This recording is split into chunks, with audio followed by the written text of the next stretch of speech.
ঠাকুরপো, তোমাকে সময় মতো খেতে না দিলে তোমার দাদা আমাকে ভীষণ বকাবকি করে।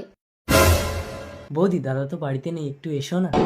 সুরঞ্জন, বাবা মা মরে যাওয়ার পর তোমাকে তোমার দাদা সন্তানের মতো মানুষ করেছে, আর আমাকে কথা বলতে তোমার লজ্জা করলো না? বৌদি, দাদাকে এসব কথা বলো না প্লিজ। তোমার দাদার কাছে আমি কিছু গোপন করি না। এই গোগি, আমার তো বিয়ে হয়ে গেছে, তবুও কি তুই আমার পেছন ছাড়বি না? কি হয়েছে? মৈত্রী, খতম। আমার মৈত্রী, মৈত্রী আমাকে ছেড়ে চলে গেল। সুরঞ্জন, আমি তোকে ছাড়বো না। সুরঞ্জন, তুমি আমাকে বেশি ভালোবাসো না তোমার দাদাকে? অবশ্যই দাদাকে, কারণ ছোটবেলা থেকে দিন রাত এক করে দাদা আমাকে লেখাপড়া শিখিয়েছে। একটা চল, তোর বাকি গল্পটা থানায় গিয়ে শুনবো। বৌদির সঙ্গে নোংরামো করে তাকে খতম করে এখানে এসে প্রেম করছিস? ওকে ছেড়ে দিন, ও কিছু করেনি, ও সকাল থেকেই আমার কাছে। ওই গোগে নিজের চোখে সব দেখেছে। দাদা, অফিসার, নিয়ে যা নাকি। এই চল, আর আপনি আসুন, পোস্টমর্টম হয়ে গেলে বডি নিয়ে আসবেন।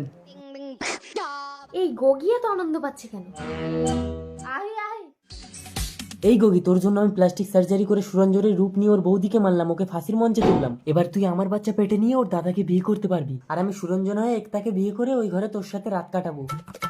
সুন্দর একটা ভিডিও বানালাম। আমাকে মেরে কোনো লাভ হবে না, অলরেডি ভিডিও পুলিশের কাছে পৌঁছে গেছে। এসব ক্রিমিনালদের আমি ডাইরেক্ট এনকাউন্টার করি। নিয়ে যান এটাকে। দাদা, এই চলো সুরঞ্জন। আহ আহ।